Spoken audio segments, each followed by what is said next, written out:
Welcome back to the Sharpshooters Wrestling Podcast. It's the Retro Raw review time with me, Ross, and Lord Manny Hayes. Hey. You doing, mate? Still not used to it. How's it going? It's good. How was?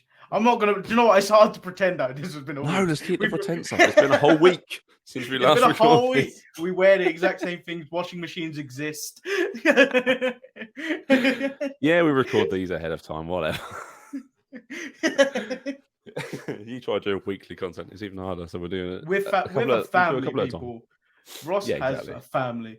Yeah, I've got a daughter downstairs watching a film that I don't want to watch. So this is my free time to talk about wrestling from 20 years ago. Encanto, the new Disney one. I watched that. Yeah, I've seen it every day since Christmas Eve, mate. I'm fucking sick of it. Parenting with Ross. Yep, there you go. Check out next podcast, Parenting with Ross. If you are watching the same films every day of your life, have a child.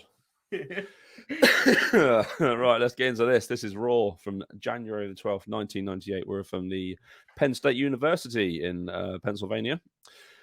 On the way to... Sean and Triple H are joking around in a limo, aren't they? And Sean pulls his pants down. Yeah. And Triple H finds it hilarious. These guys are such dicks. But did you notice China didn't seem to react to it? No.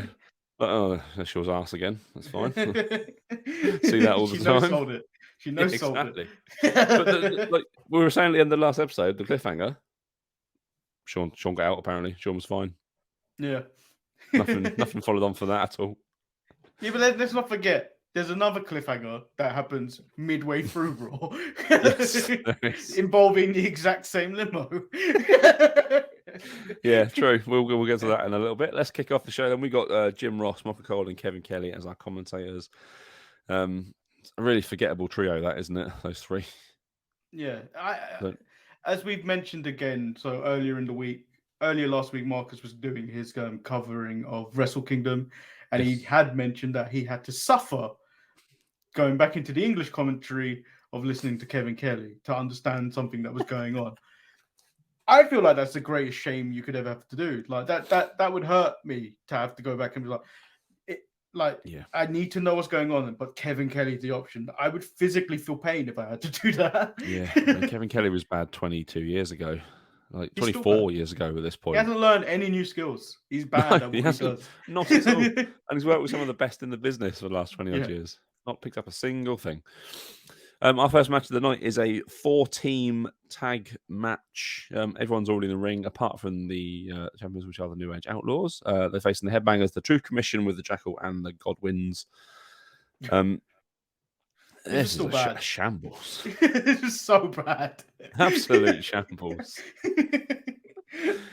I like the cheap heat the Outlaws get wearing the Florida Gators t-shirts because apparently they beat Penn State in the Citrus Bowl the week before. So good cheap heat.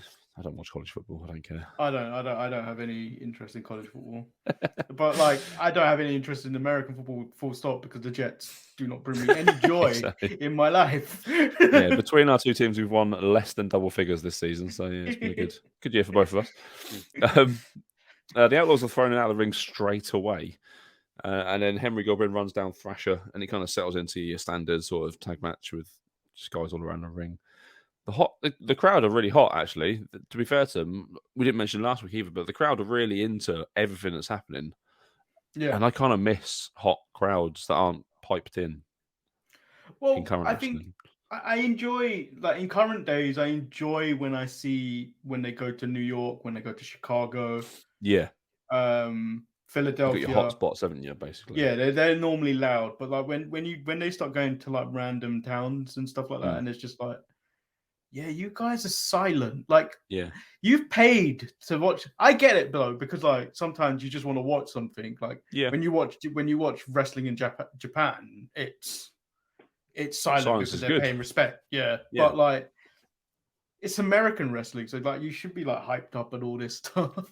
Yeah, I don't really know where Pennsylvania is, but I'm assuming it's in like a middle America somewhere. I'm thinking it's like north, middle somewhere. Yeah. Oh yeah, no. What am I talking about? I don't know. I don't know. I know where Seattle is. I know where New York is. I know where LA is and Chicago. They're the 4 places I need to know. The rest of it, it's all one big hodgepodge of cities and towns. Yeah. The Outlaws win. Billy hit a loaded punch on Phineas and covered him. 4 minutes that took. A 4-team tag match. 4 minutes. Absolute mess. Why did you not have LOD come out and like destroy everyone? They're back at the Rumble next week. Why are they not here? For that pop. I suppose, yeah. I've never like got wrestling LOD. wrestling was kind of had views back then. Like you didn't need to have stage big returns and stuff for Raw. You could save it for pay-per-views. Yeah, like people now watching you have every to week regardless. Nowadays you've got to do all this stuff for TV so people tune in. So yeah, true. Sad, isn't it? It's really sad. Yeah. They are a little video of LOD sending their face killed. the Outlaws for the belts at the Rumble. They were getting murdered by the Outlaws. Yeah, I don't know why they brought them back. The Outlaws' run from here on out, basically, is just hideous, isn't it? Like, yeah, it's and I'm including Heidenreich in this. It's awful. He doesn't get away scot-free in this. Austin arrived at the arena in a car the truck, that someone can win at the Rumble. 1-800 sponsored by 1-800 Collect. I'm not sure if that still exists. You need to find out tomorrow. Ask the boys tomorrow if that still exists. But if someone's going to win this, and he's putting a lot of miles on that clock already. Yeah. He honks at the businessman and kind of drives away. Yeah, back from the break, Austin is beating up the Godwins backstage. Of course he is. He's back in his pickup truck and he drives right up to the stage where Michael Cole introduces him. He does his 4 corners and this is the famous target on the chest thing. This is a really, really good promo from Austin. Yeah, it was a really great promo from Austin. Thing is, everything was kind of iconic about Austin in this era. Anything he did, you kind of remembered. Like watching these episodes of Raw, like all the other stuff were kind of a blur, but like you remember the stuff with The Rock, you remember stuff with Austin so vividly because that those are the things you remember. That you remember all the good stuff. You forget that Mark Merrow is coming up and Tom Brandy, and all this other stuff. Yeah, it's very true. Austin is the like the shining light at this point. He really is. And there's other guys kind of underneath him, Foley and DX and all that sort of stuff. But this is Austin's show. It's Austin's world at the minute. Which they cut to a clip of him in MSG talking up Celebrity Deathmatch. I used to love watching that. I still do, So occasionally I'll still just like find it on YouTube and like watch a few. You know when you go down a dark YouTube black hole, you start watching. I always forget that YouTube is there for that sort of stuff as well, not just people playing video games and streaming it. Like all this, there's so much stuff on there that, like you say, you can get lost in a dark hole and that's it. You're done for a long time. Yeah, it ruins your suggestions. I mean, you watch one TV review and then they're sending you loads, suggesting you loads. We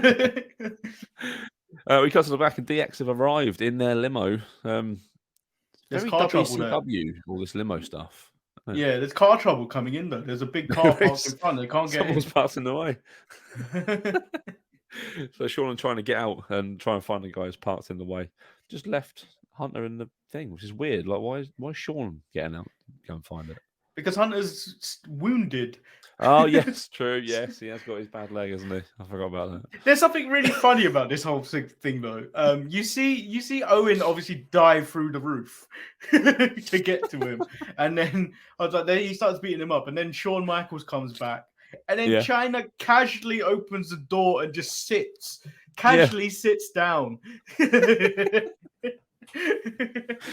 It's a mental segment. A lot of this is, but we get a match between Kurgan taking on. Hang on, I wrote these names down. Oh God! Jimmy Sincero and Lance Diamond. Yeah. We'll never see him again. No. 2 minutes. Kurgan wins. Of course he does. And then he crushes a Penn State football helmet because he's such a heel. He's such a strong man. Oh, God. He's so strong. You can see why Vince loves him. Yeah, big boy. He can crush things with his big hands. Brilliant. Yeah, then we get Owen Hart jumping through the You telling me you know that wasn't a gimmicked helmet? Oh, absolutely. Read a tin foil, wasn't it? Yeah, then we get the Owen Hart jumping through the limo roof segment, destroying or going after Triple H. And then we get our favourite Mark Marrow. He's accompanied to the ring by Goldust. No, he's accompanied by Sable. No, he's accompanied by Sable. Imagine that centerfold Raw magazine. Wouldn't have sold as many copies, I imagine. I think it would have with a certain different community. But I don't. Yeah. But I don't think magazines sell very well these days. But they're very niche, and you have to be like very specific. Yeah, this is true. He's taking on Vader. Mark Marrow versus Vader. Marrow tries to do a promo, but the microphone doesn't work. Yeah. I feel like that was planned. Which was a blessing in disguise.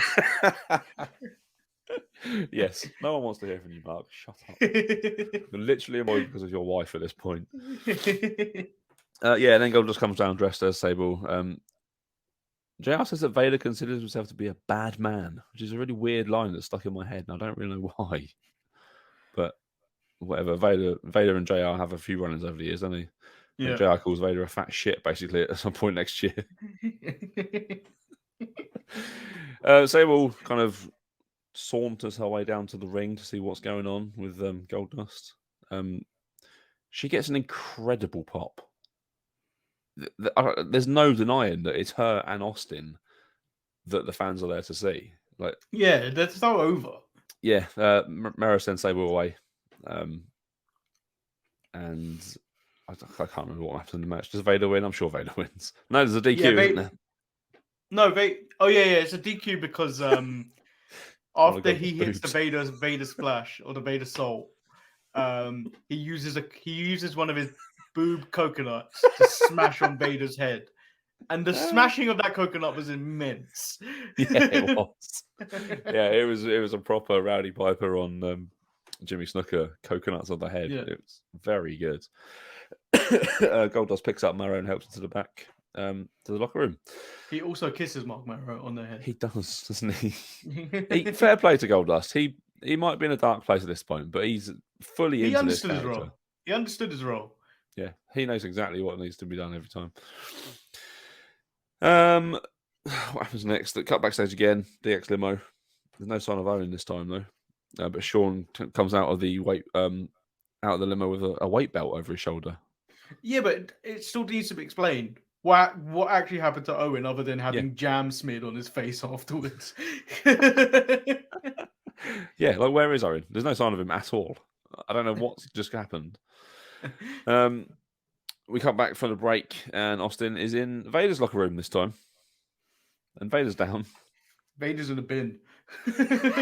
Vader's head is in a trash can. And Vader seems really angry about it. I bet he is.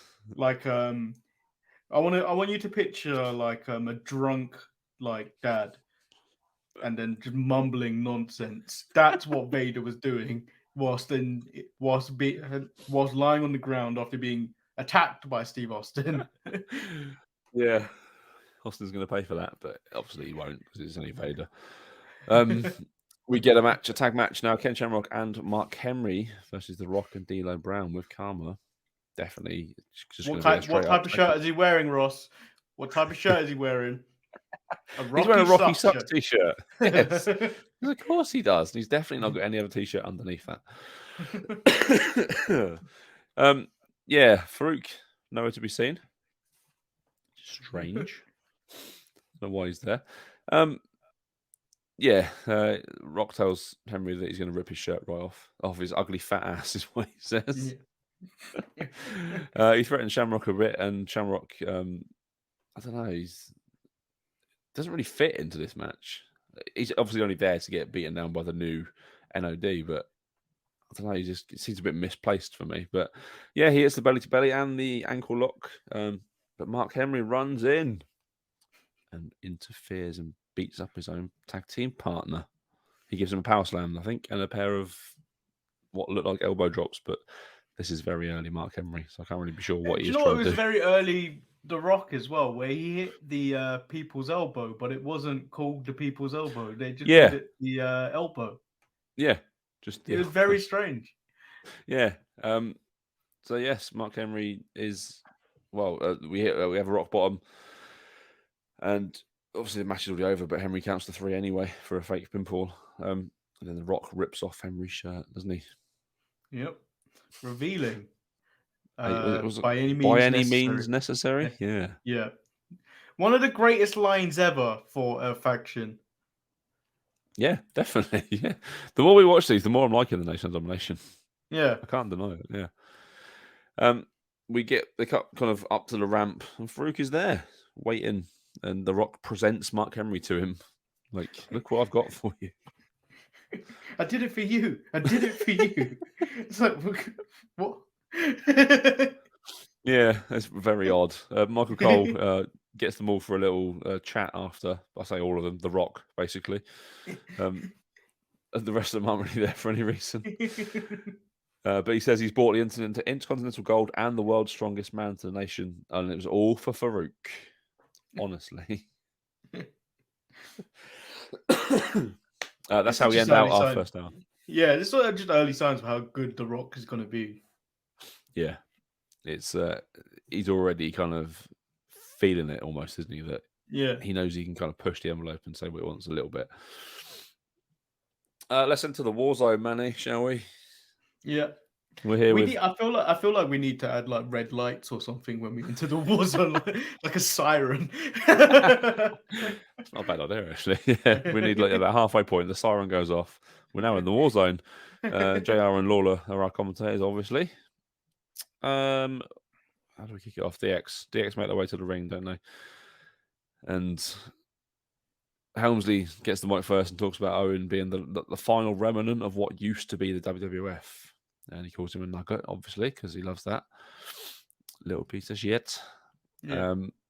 Shawn kind of takes over and starts talking about Mike Tyson. And if he dares to jump Shawn Michaels at the Royal Rumble, there'll be trouble. Shawn says he would dance all over his face, which is and then Triple H clowning Mike Tyson's voice. Yeah, I mean, these guys are having their best time, aren't they? They're living their best lives at this point. It is fun to see, and yeah, I do like it. It's less annoying looking back at it now because you know these guys are just having fun. So I don't mind it. Owen appears on the Titantron with a bloody bit of cheek. He's got some jam on his cheek, like he says. He's not done with DX, he wants some more, and he threatens to break Hunter's other leg, which he's done 2 weeks in a row now. Yeah, it's not great, is it? No. He was never one for the mic, really, Owen, unfortunately. I don't think any of the hearts were. No, he got better towards the end when he was with Jeff. Yes. Yeah. I always like those random Owen pairings. I liked it when he was with Yoko as well. And the Bulldog. He's just a really good tag team wrestler. Yeah, but he was also in the Nation. Let's not forget that. True, yeah, the Black Heart. I'm sure we'll get to that. We get to the NWA World Tag Team Championship match up next. The Rock and Roll Express with Jim Cornette taking on the DOA. It's weird. I don't know why. Why would the DOA want to fight the Rock and Roll Express?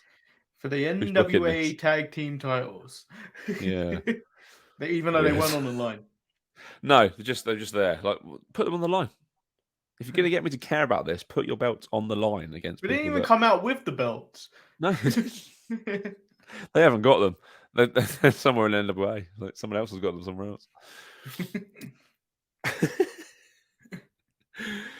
I don't even remember what happened in this match. Tell me what happened, Manny.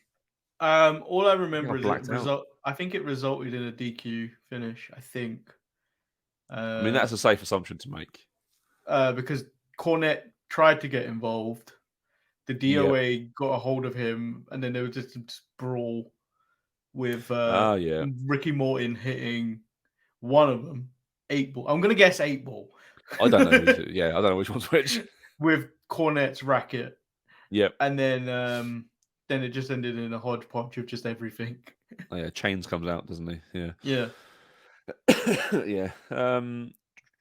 They have a little backstage bit with Cactus Jack and Chainsaw Charlie talking about how they've had so many kind of crazy brawls over the years and how they were going to make the lives of the New Age Outlaws living hell, which I'm enjoying these guys. I'm liking the amount of effort they're putting in to build up the Outlaws.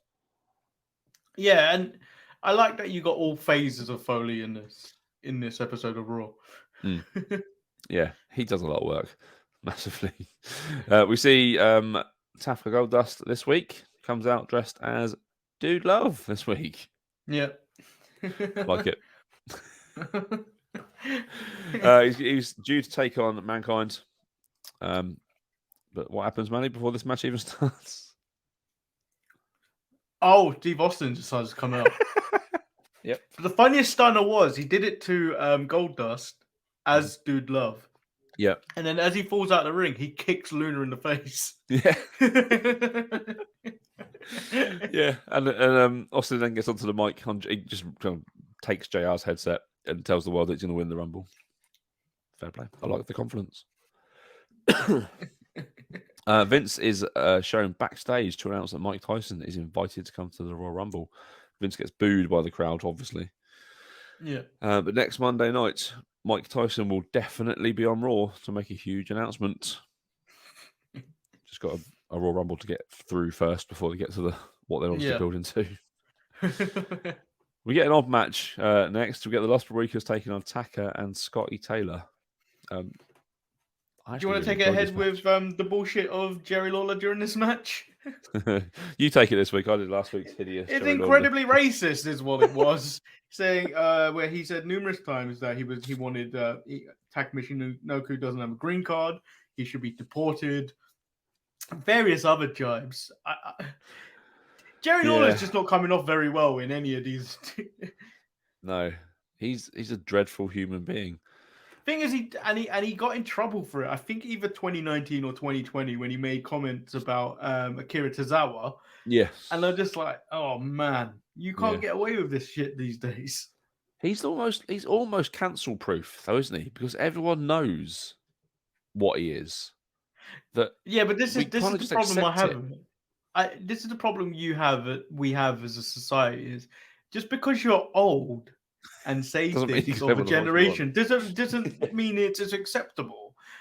Like you can't just go, oh, they're from a different time. No, it's not acceptable, regardless of what time frame they were in. They still live in the current time with us. Yeah. Yeah, I mean, he's just annoyed that he wants his son to be Scott Taylor's tag team partner, I think, isn't he? That's why. Yeah. He doesn't like Taka. Or JR's son, sorry. I quite enjoy this match. It wasn't bad. Reverse suplex got the win, though. Yeah, it was 1998. True. It probably was a finisher for one of the breakers. I have no idea if it was or not. But yeah, fair play. I did enjoy this match. I always liked Taka in the ring, and Scott Taylor's always good as well. And the Parriques as well, they're fine. They're not Savio levels of good, but they're fine. Yeah. What happens next? The Parriques carry on the fight after the match, don't they? They beat up Taka and Taylor until Owen Hart runs out and clears the ring. Yeah. Why is Owen here for this? Because he got stomped out last week, Ross. True.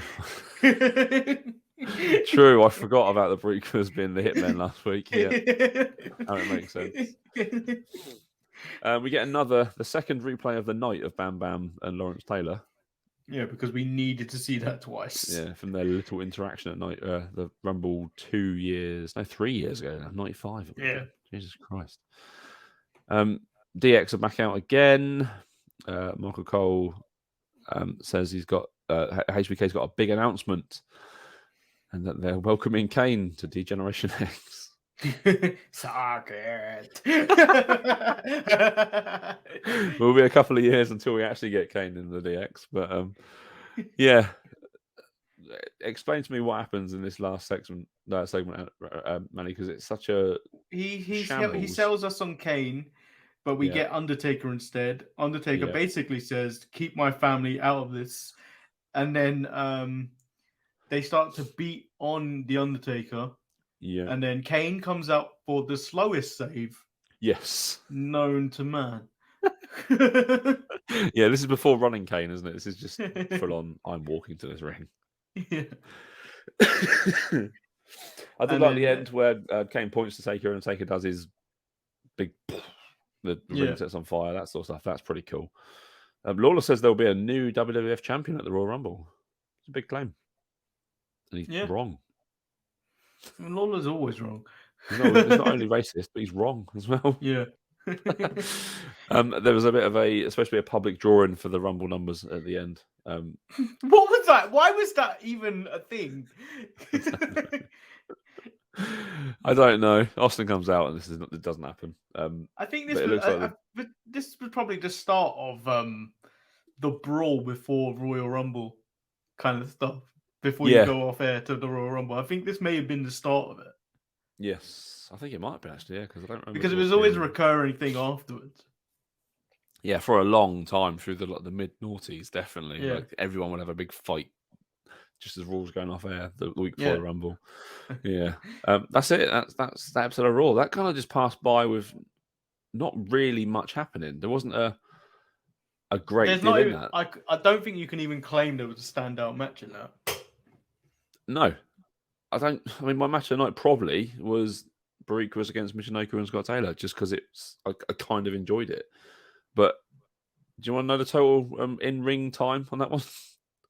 Yes. 20 minutes. Is it only 20 minutes? 20 minutes and 37 seconds of actual bell-to-bell wrestling on an hour and a half show.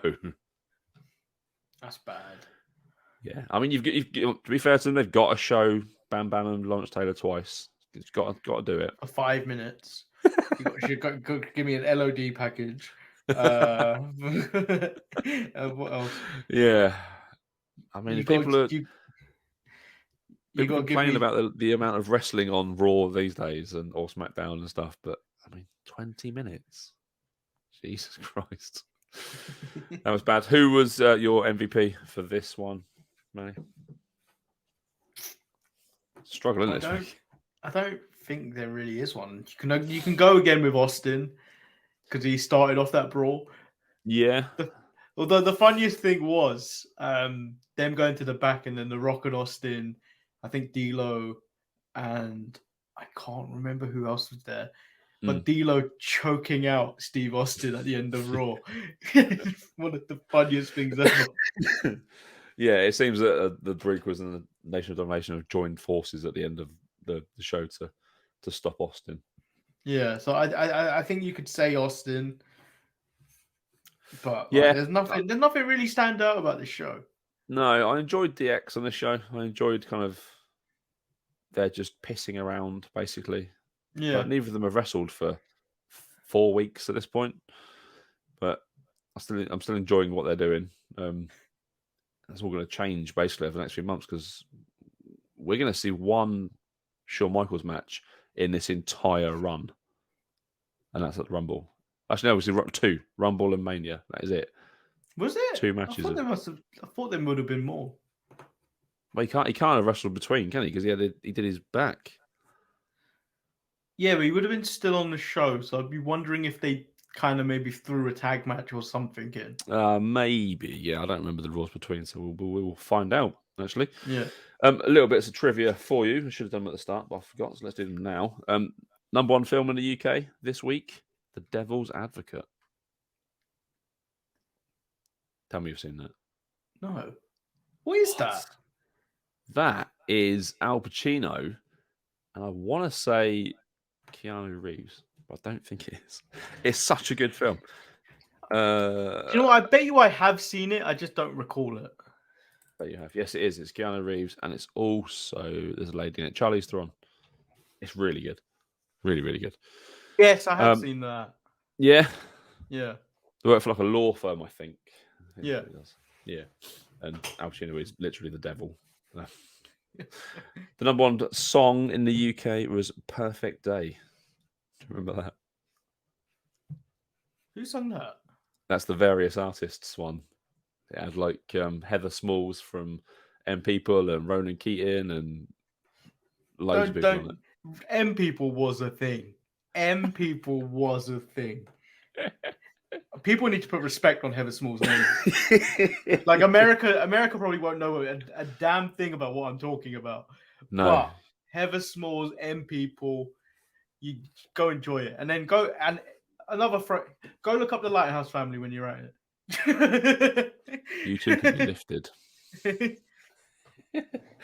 And in popular culture this week in January 1998, the Packers beat the 49ers 23-10 in the NFC Championship game, which is good.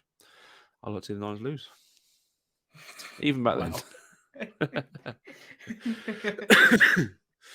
So that is the end of this week's Raw. We are 1 week away from the Royal Rumble 1998. A few days away. No spoilers, but I reckon Stone Cold might do quite well in it.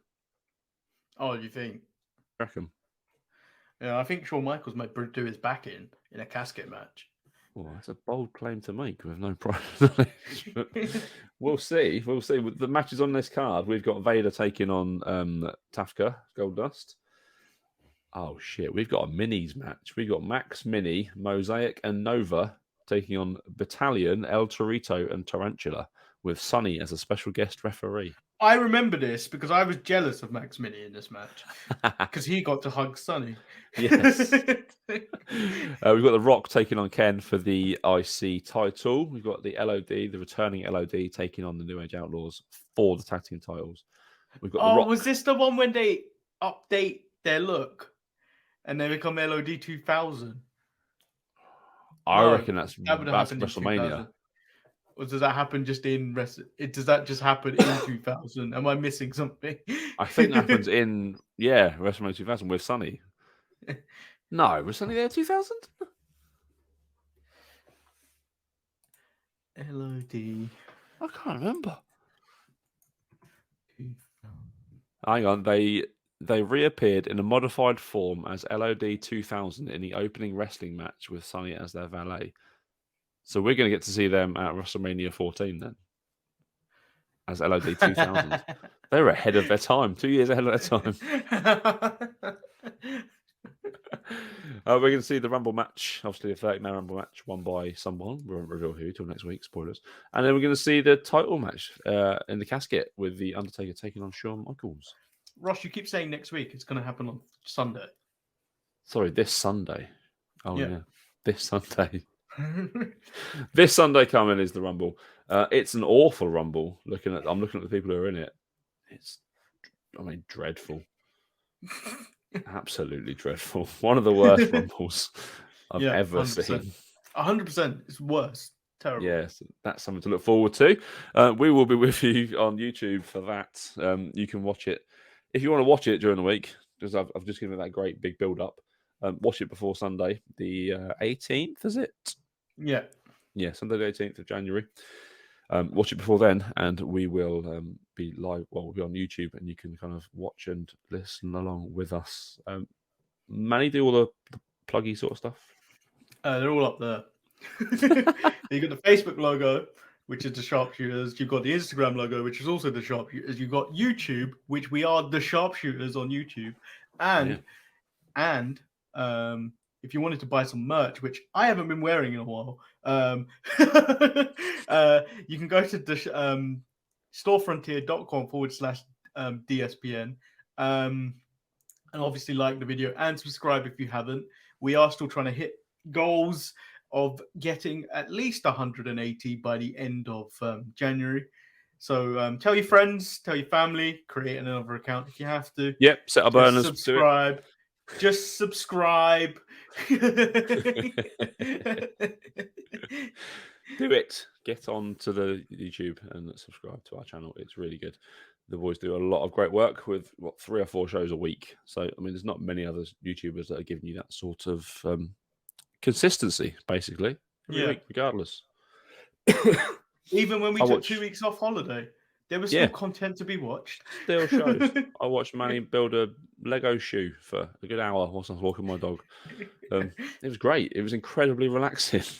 It is. It's almost too relaxing to the point where it was like I was getting tired. Like I shouldn't play that music while I'm doing it because I was getting tired doing it. That was great music though. That video is up on the channel, so also go and watch that back. It's really good. But yes, we will be back next week with the Royal Rumble 1998. And then we will also be back the following Friday on the 21st with the next episode of Raw, which would have aired on the 19th of January. Oh, yeah. Wow. Forgot. Yeah. All the content, loads of stuff for us to do. I also thought the other day we should maybe dip into WCW at some point during this, just to have a look kind of what's happening on Nitro. And definitely not Thunder. I think what we can do is probably just look at what happened, like results-wise, and see what actually happened. See what's happening on their shows compared to what's happening on Raw. Yeah. It's not a bad idea. I'll maybe look into that. But yeah, so we'll be back with loads of extra stuff. Subscribe, and yeah, we will see you at the Rumble.